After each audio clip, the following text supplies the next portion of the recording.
হত্যাকাণ্ডৰ হত্যাকাৰীক গ্ৰেপ্তাৰৰ দাবীত টিংখাঙত পুনৰ উত্তাল প্ৰতিবাদ।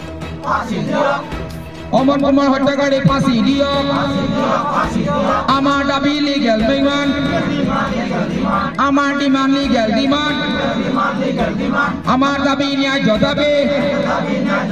টিংখাঙত চাঞ্চল্যকৰ হত্যাকাণ্ডক লৈ অব্যাহত প্ৰতিবাদ। হত্যাকাণ্ডৰ বলি অমন কুমাৰক ন্যায় প্ৰদানৰ দাবী।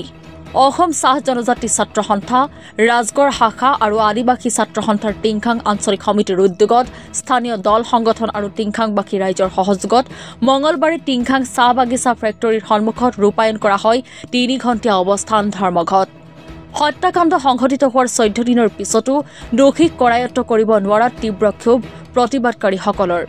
হাপকাইতস্থিত উচুং ৱাইন শ্বপৰ কৰ্মচাৰী অমন কুমাৰ তাঁতীৰ হত্যাকাৰীক আৰক্ষীয়ে বৰ্তমানলৈকে কৰায়ত্ব কৰিব নোৱাৰাত ৰাইজে সাব্যস্ত কৰে প্ৰতিবাদ। অমন কুমাৰৰ ন্যায় আমাক লাগিবই। আদিবাসী চাহ জনগোষ্ঠীক সুৰক্ষা দিব নোৱাৰা বিজেপি চৰকাৰ হায় হায়। আদিবাসী চাহ জনগোষ্ঠীক সুৰক্ষা দিব নোৱাৰা বিজেপি চৰকাৰ হায় হায়। আদিবাসী চাহ জনগোষ্ঠীক সুৰক্ষা দিব নোৱাৰা বিজেপি চৰকাৰ হায় হায়। ন্যায় আমাক লাগিবই, ন্যায় আমাক লাগিবই। অমন তাঁতীৰ দোষীক অতি শীঘ্ৰে কাৰায়ত্ত কৰক। অমন তাঁতীৰ দোষীক অতি শীঘ্ৰে কাৰায়ত্ত কৰক। এই জুই জ্বলিছে, এই জুই জ্বলিছে, সংগ্ৰাম চলিছে, সংগ্ৰাম চলিছে। ন্যায় আমাক লাগিবই, ন্যায় আমাক লাগিবই। ইনকলাব জিন্দাবাদ, ইনকলাব জিন্দাবাদ, ইনকলাব জিন্দাবাদ, ইনকলাব জিন্দাবাদ। We want justice, we want justice, no justice, no rest. উল্লেখ্য যে সৰস্বতী পূজাৰ দিনা ৱাইন শ্বপৰ পৰা ৩,৯২,৪৫০ টকা বেংকত জমা দিবলৈ গৈছিল উচুং ৱাইন শ্বপৰ কৰ্মচাৰী অমন কুমাৰ তাঁতী।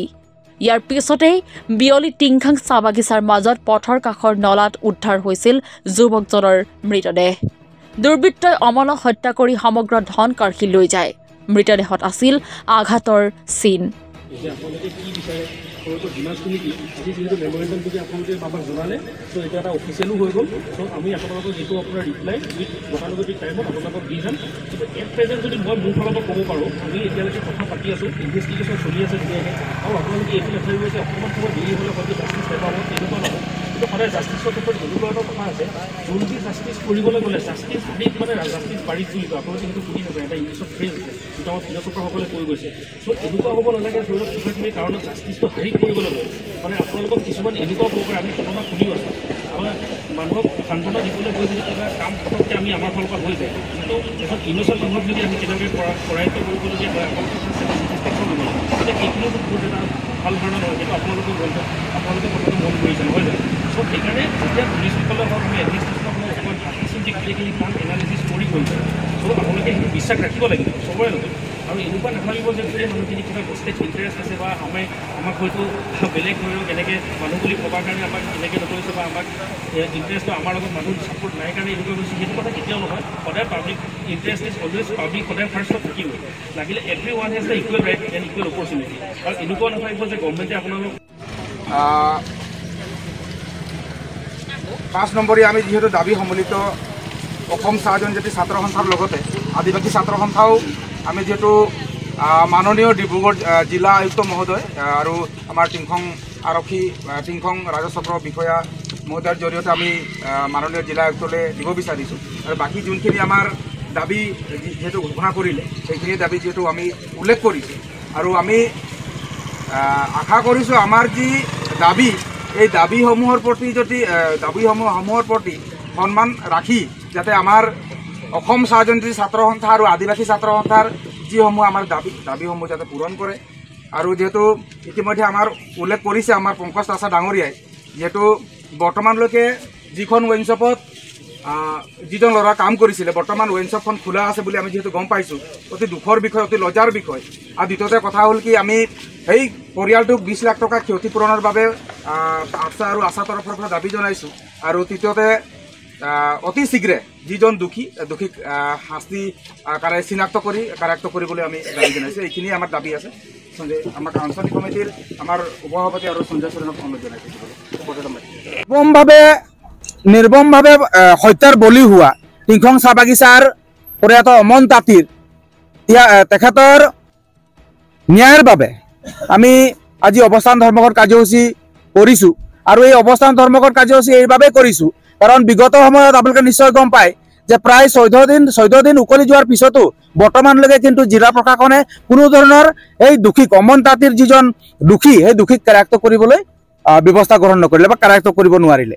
আমি বিগত সময়ত আমি ৰোড ব্লক কাৰ্যসূচীয়ে হওক, থানা ঘেৰাও কাৰ্যসূচীয়ে হওক বা বিগত সময়ত টিংখং সমষ্টিৰ আদিবাসী চাহ শ্ৰমিক সমূহ ওলাই আমি এটাই দাবী জনাইছিলোঁ যে অতি শীঘ্ৰে অমন তাঁতীৰ যিজন দোষী সেই দোষীক কাৰায়ত্ব কৰি উচিত শাস্তি প্ৰদান কৰিব লাগে। কিন্তু এতিয়ালৈকে অতি দুখৰ বিষয়, অতি লজ্জাৰ বিষয়।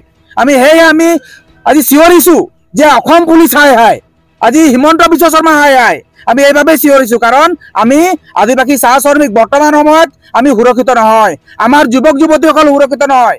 আমি দিনে পোহৰে আজি টিংখং সমষ্টিৰ অন্তৰ্গত দিনে পোহৰে আজি ইমান ডাঙৰ ঘটনা ঘটিব লগা হৈছে। অতি দুখৰ বিষয়, অতি লজ্জাৰ বিষয়। সেয়ে আমি জিলা প্ৰশাসনক অনুৰোধ জনাইছোঁ, আমি মাননীয় হিমন্ত বিশ্ব শৰ্মাক অনুৰোধ জনাইছোঁ অতি শীঘ্ৰে অমন তাঁতীৰ হত্যাকাণ্ডৰ লগত জড়িত যিজন দোষী অতি শীঘ্ৰে চিনাক্ত কৰি কঠোৰতম শাস্তি প্ৰদান কৰিব লাগে। অন্যথা অসম চাহ জনজাতি ছাত্ৰ সন্থাৰ লগতে আদিবাসী ছাত্ৰ সন্থাও আগন্তুক দিনত কিন্তু এই টিংখঙত কিন্তু জুই জ্বলাম কিন্তু এয়া কিন্তু যোৱা 3 ফেব্ৰুৱাৰী 2025 তাৰিখে যিটো সৰস্বতী পূজাৰ দিনাখন দিন দুপৰতে আজি আমাৰ টিংখং চাহ বাগিচাৰে ফুল কমলি অমন কুমাৰ কোনোবা দুষ্কৃতিকাৰীয়ে নিৰ্মমভাৱে হত্যা কৰি বাগিচাৰ মাজতে পেলাই থৈ যায়। আজি এই সমগ্ৰ ঘটনাটো আজি 14টা দিন পাৰ হৈ যোৱাৰ পাছতো আজি পুলিচ প্ৰশাসনে আজি দোষী কৰায়ত্ব কৰিবলৈ সক্ষম হোৱা নাই। আৰু আমি আজি এই অৱস্থান ধৰ্মঘটৰ কাৰ্যসূচীৰ যোগেদি আমি পুলিচ প্ৰশাসনৰ জিলা প্ৰশাসনক আমি সকীয়াই দিব বিচাৰিছোঁ যে অনতিপলমে অমন কুমাৰৰ যি হত্যাকাৰী আছিলে এই হত্যাকাৰীসকলক অতি শীঘ্ৰে কৰায়ত্ব কৰিবলৈ আমি আজি ধৰ্মঘট কাৰ্যসূচীৰ জৰিয়তে তেওঁলোকক আমি আহ্বান জনাইছোঁ। ভাগ্যজনক কথা যে আজি পুলিচ প্ৰশাসনে কিয় জানো আজি এই টিংখং অঞ্চলত দিন দুপৰতে সংঘটিত হোৱা এই ঘটনাটোক তেওঁলোকে মানে দোষী কৰায়ত্ব কৰিবলৈ সক্ষম হোৱা নাই।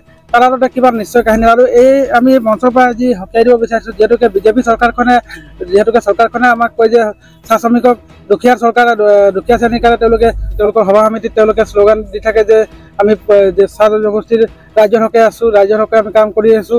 তেওঁলোকে হয়তো তেনেবিলাক কথা আমাৰ আগত ব্যক্ত কৰিছে বা ৰাইজৰ আগত ব্যক্ত কৰে। কিন্তু আমি তাৰ পৰিপ্ৰেক্ষিতত আমি দেখিবলৈ পাইছোঁ যে আজি বিজেপি চৰকাৰখনে আজি চাহ শ্ৰমিকসকলক সঁচাকৈ সুৰক্ষা দিবলৈ সক্ষম হোৱা নাই বুলি আমি নিজে ভাবিবলৈ বাধ্য হৈছোঁ। আৰু আজি এই মঞ্চৰ পৰা আমি যিহেতুকে আজি আমাৰ স্থানীয় বিধায়ক তথা মন্ত্ৰী আছে বিমল বৰা ডাঙৰীয়াকো আমি এই সমগ্ৰ ঘটনাটোৰ ওপৰত হস্তক্ষেপ কৰিবলৈ আমি আহ্বান জনাইছোঁ। আৰু আজিৰ এই ধৰ্মঘট কাৰ্যসূচীৰ জৰিয়তে আমি প্ৰশাসনক অতি শীঘ্ৰে অমন কুমাৰৰ হত্যাকাৰী কৰায়ত্ব কৰিবলৈ আমি আহ্বান জনাইছোঁ। অমন কুমাৰ হত্যাকাৰী ফাঁচি দিয়ক, আমাৰ দাবী লিগেল ডিমাণ্ড, আমাৰ ডিমাণ্ড লিগেল ডিমাণ্ড, আমাৰ দাবী ন্যায্য দাবী। সংগ্ৰামী সতীৰ্থসকল, অতি দুখেৰে আজিৰ এই বিশেষ দিনটোত অংশগ্ৰহণ কৰিবৰ বাবে অনুৰোধ জনাইছোঁ। আৰু লগে লগে তেখেতকো বলিষ্ঠ কণ্ঠ আগবঢ়াব।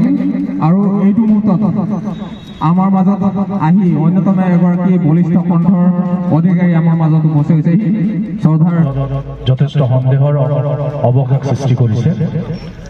মই স্পষ্টভাৱে কথাটো ক'ব বিচাৰোঁ, হত্যাকাৰী যোনেই নহওক আইনৰ গণ্ডিৰ মাজত আনি কৰায়ত্ব কৰিব লাগে। বুজিলোঁ খুব শীতল মস্তিষ্কৰে যুৱকগৰাকীক হত্যা কৰা ধৰণৰ এটা ঘটনা হৈছে।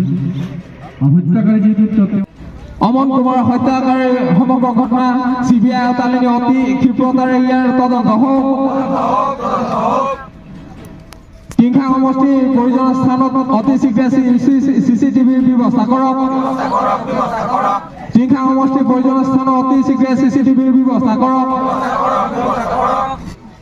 আমাক ন্যায় প্ৰদান কৰিব লাগিবই, আমাক ন্যায় প্ৰদান কৰিব লাগিবই। Police bureau report Assam today.